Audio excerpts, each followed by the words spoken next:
Hello guys, स्वागत है आप सभी का एक बार फिर से आपके अपने YouTube चैनल ग्रामर मास्टरमाइंड में।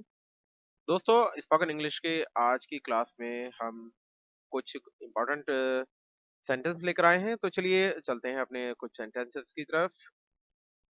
पहला सेंटेंस है दिल पे मत लो भाई। अगर हमें किसी को ये कहना है कि दिल पे मत लो भाई, कभी कभी ऐसा हो जाता है कि कोई बात इंसान किसी को कह रहा होता है तो उसके बाद ऐसा लगता है कहने वाले को कि मैंने कुछ गलत कह दिया। शायद हो सकता है कि उसने वो दिल पे ले लिया हो इस बात को, तो या कोई बुरा मान गया हो। तो हमें अगर ये कहना हो कि दिल पे मत लो भाई, तो इंग्लिश में हम इसे कहेंगे don't take it on, don't take it to your heart bro, don't take it to your heart bro.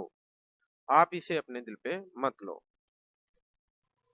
दूसरा है, अगर हमें कहना है किसी से जूते उतार दीजिए, यानी जूते उतार दो। अगर कहीं ऐसी जगह है कि आप जूते लेके नहीं जा सकते, तो अगर आपको कहना है कि जूते उतार दो, तो आप इसे कैसे कहेंगे? आप कहेंगे टेक ऑफ द शूज या टेक ऑफ योर शूज, ऐसे भी कह सकते हैं। आगे चलते हैं। जूते पहन लो, फर्श ठंडा है। अगर कहीं पर ऐसा हमें कहना है कि फर्श बहुत ठंडा है और जूते उतार रहे हैं, तो इससे कुछ परेशानी हो सकती है सामने वाले को। तो हम कहीं ना कहीं कह देते हैं जूते पहन लो, फर्श ठंडा है, जूते मत उतारिए मतलब। तो हम इसे कैसे कहेंगे? हम कहते हैं put on your shoes, the floor is cold.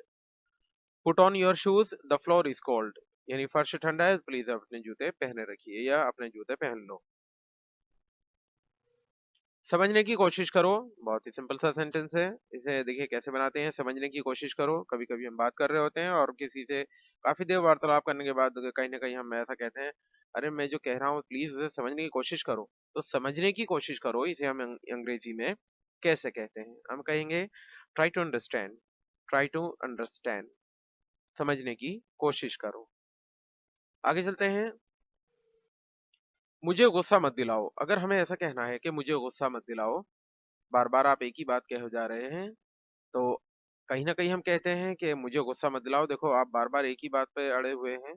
तो हमें कैसे कहना है मुझे गुस्सा मत दिलाओ? अंग्रेजी में हम कहेंगे डोंट मेक मी एंग्री, मुझे गुस्सा मत दिलाओ। डोंट मेक मी एंग्री, मुझे गुस्सा मत दिलाओ। आगे चलते हैं। अगर हमें किसी से कहना है बक-बक मत करो, ऐसा होता है कभी कोई बोल रहा होता है, बहुत ज़्यादा बोल रहा होता है, तो कहीं न कहीं आदमी फ्रस्ट्रेटेड हो जाता है और कहीं ये बोल देता है कि बक-बक मत करो यार, बहुत हो चुका। तो बक-बक मत करो इसे अंग्रेजी में कैसे कहेंगे? इसे कहेंगे डोंट प्रैटल, डोंट प्रैटल, बक बक मत करो। या इसे हम यूं भी कह सकते हैं डोंट टॉक नॉनसेंस, यानी बक बक मत करो। या इसको ये भी कह सकते हैं स्टॉप योर गैप, अपनी बकवास बंद करो या बक बक बंद करो। तीनों में से कोई भी चीज हम कह सकते हैं, डोंट प्रैटल, डोंट टॉक नॉनसेंस या स्टॉप योर गैप। आगे चलते हैं। इशारा मत करो। अगर हमें ऐसा कहना है कि देखिए कभी ऐसा होता है हम किसी को के बारे में कुछ बात कर रहे होते हैं और कहीं पिन पॉइंट करते हैं, तो उंगली से कोई इशारा के आप क्या आप उसके बारे में बात कर रहे हैं, तो आप कहीं ना कहीं एकदम से कहते हैं ठीक है मैं उसी के बारे में बात कर रहा हूँ, बट उसकी तरफ कोई इशारा मत करो। तो इसे कैसे कहते हैं? डोंट पॉइंट, डोंट पॉइंट या डोंट गेस्चर। इसे हम डोंट पॉइंट भी कह सकते हैं या डोंट गेस्चर भी कह सकते हैं। इसका मतलब हुआ इशारा मत करो। जिद मत करो भाई। अगर हमें इसे इंग्लिश में कहना हो कि जिद मत करो भाई, तो हम इसे कैसे कहेंगे? हम कहेंगे don't insist brother, don't insist brother. या हम इसको ये भी कह सकते हैं don't be stubborn, don't be stubborn, कि जिद मत करो भाई। आगे चलते हैं। मुझसे पंगा मत लेना। कभी कभी ऐसा होता है कि कोई इंसान आपसे उलझ रहा है बहुत ज्यादा और उसको नहीं पता हो कि आप किस पावर के व्यक्ति हैं, तो कहीं आप ये कह देते हैं कि मुझसे पंगा मत लेना। तो मुझसे पंगा मत लेना के लिए आप कैसे बोलेंगे? आप कहेंगे don't mess with me, don't mess with me, मुझसे पंगा मत लेना। आटा गूंथ लो और रोटियां बेल लो। अगर कहना है हमें कि आटा गूंथ लो और रोटियां बेल लो, तो इसे हम कैसे कहते हैं? इसे कहते हैं knead the dough and roll out the rotis, knead the dough and roll out the rotis. या इसे हम ये भी कह सकते हैं knead the flour and roll the chapatis, knead the flour and roll the chapatis. हम इसको इस तरह से भी कह सकते हैं। आगे चलते हैं, रोटियां कैसे बनाऊं। अगर हमें ये कहना हो कि रोटियां कैसे बनाऊं, तो इसे हम कैसे कहते हैं इंग्लिश में? How to make rotis. How to make rotis, या हम इसे कह सकते हैं how to roll the chapatis, के चपातियां कैसे बनाई जाएं या कैसे बेलते हैं उसको। आगे देखिए, उसको विदा कर दो, यानी इसको हमको अगर कहना है उसको विदा कर दो, तो हम इसे कैसे कहेंगे? उसे कहेंगे सी हिम या सी हर ऑफ। सी हिम ऑफ या सी हर ऑफ, उसको विदा कर दो। आगे चलते हैं दोस्तों, आगे देखते हैं, यार किसी को भी गाली मत दो। अगर हमें ऐसे कहना हो कि यार किसी को भी गाली मत दो, तो हम इसे कैसे कहेंगे? हम करेंगे, इसको इस तरह से बनाएंगे कि dude don't abuse anyone. Dude don't abuse anyone, यार किसी को गाली भी मत, किसी को भी गाली मत दो। आगे अगर हम बोल रहे हैं आपकी तारीफ, अगर किसी से मान लीजिए कोई आया है और हम उसे नहीं पहचानते, तो हम अक्सर ये बात कहते हैं आपकी तारीफ, यानी आप अपने बारे में बताइए कौन है, तो आपकी तारीफ। तो may I know your good name, क्या मैं आपका नाम जान सकता हूँ, अर्थात आपकी तारीफ अपने बारे में बताइए। उसके बाद है आप चिंता ना करें भाई। अगर आपको ऐसे कहना है आप चिंता ना करें भाई, तो आप ऐसे कैसे कहेंगे? आप कहेंगे don't worry brother. Don't worry brother, आप चिंता ना करें भाई। या आप ये भी कह सकते हैं you need not worry bro. You need not worry bro, आपको चिंता करने की जरूरत नहीं है। आगे अगर आपको कहना है शर्मा जी ने आपको क्यों बुलाया था, अगर आपको ये कहना है कि शर्मा जी ने आपको क्यों बुलाया था, शर्मा जी के स्थान पर कोई भी हो सकता है, आप उसका नाम ले सकते हैं, तो आप इसे कैसे कहेंगे? आप कहेंगे why did Sharma ji call you, या why did Abdul call you, या why did Rahul call you. जो भी ये नाम होगा वो यहाँ पर हम बोल देंगे, तो इसका मतलब हो जाएगा कि उस शख्स ने आपको क्यों बुलाया था। वो लैपटॉप के बारे में पूछ रहे थे कि कौन सा खरीदे अपने बेटे के लिए। अगर ये आपको जवाब देना है कि वो लैपटॉप के बारे में पूछ रहे थे कि कौन सा खरीदे अपने बेटे के लिए, आप इसे कहेंगे he was asking about the laptop two by for his son. He was asking about the laptop two by for his son. वो लैपटॉप के बारे में पूछ रहे थे कि कौन सा खरीदे हैं अपने बेटे के लिए। तो मैंने बता दिया कि कोई भी ब्रांडेड लैपटॉप खरीद लो। मैंने बता दिया कि कोई भी ब्रांडेड लैपटॉप खरीद लो। तो आई टोल्ड हिम या I asked him to buy any branded laptop. मैंने उन्हें बता दिया कि कोई भी अच्छा सा या ब्रांडेड लैपटॉप खरीद लो। I told him to buy any branded laptop.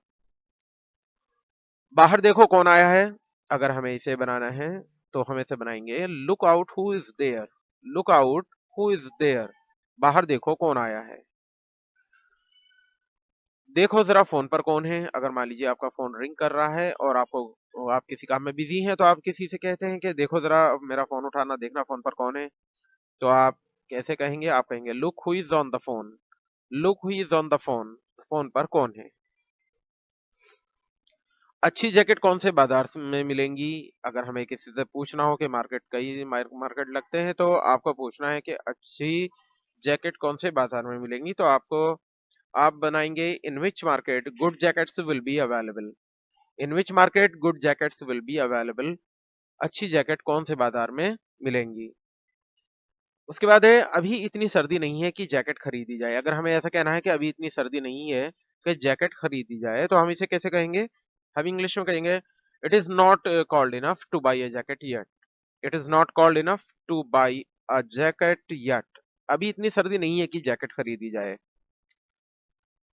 मैंने तो अभी स्वेटर से ही काम चला रहा हूँ, या हमें कहना हो मैं तो अभी स्वेटर से ही काम चला रहा हूँ, अभी इतनी सर्दी नहीं है, तो हमें कैसे कहेंगे मैं तो अभी स्वेटर से ही काम चला रहा हूँ? आप कहेंगे I am still working with a sweater. I am still working with a sweater, मैं तो अभी स्वेटर से ही काम चला रहा हूँ।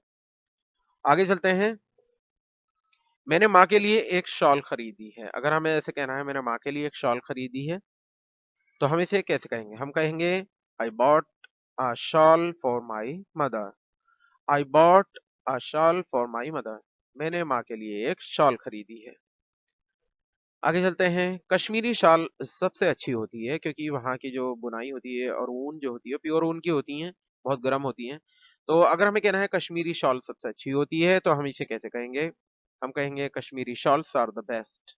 Kashmiri shawls are the best, Kashmiri शॉल सबसे अच्छी होती है।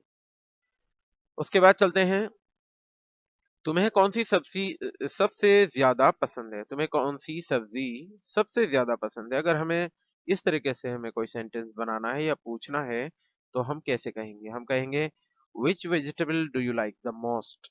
Which vegetable do you like the most?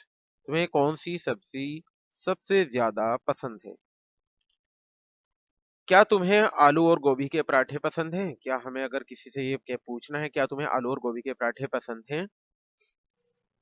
आप कहेंगे do you like potato and cauliflower parathas? Do you like potato and cauliflower parathas? क्या आपको आलू और गोभी के पराठे पसंद हैं? आगे चलते हैं, मुझे पनीर पराठा बहुत पसंद है। अगर आपको ये कहना है कि मुझे पनीर पराठा बहुत पसंद है तो आप कैसे कहेंगे? आप कहेंगे I love paneer paratha. I love paneer paratha. मुझे पनीर पराठा बहुत पसंद है।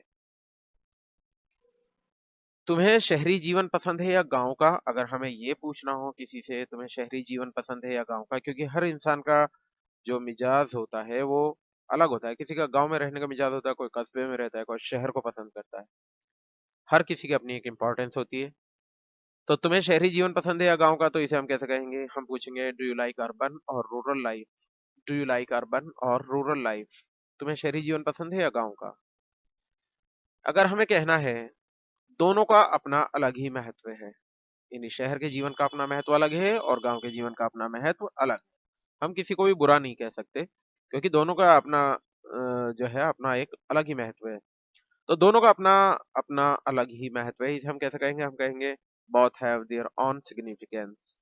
both have their own significance। दोनों का अपना अलग ही महत्व है। तो दोस्तों ये थी आज की आपकी क्लास, स्पोकन इंग्लिश की 21वें दिन की क्लास। गाइज ये क्लास आपको कैसी लगी कमेंट करके जरूर बताइएगा। अगर मेरे चैनल पे नए हैं तो प्लीज चैनल को सब्सक्राइब करके बेल आइकन को दबाना मत भूलिएगा ताकि आने वाली नई वीडियोस की नोटिफिकेशन आपको जल्दी मिल सके। आपको अपना कीमती समय देने के लिए एक बार फिर से आपका बहुत बहुत धन्यवाद।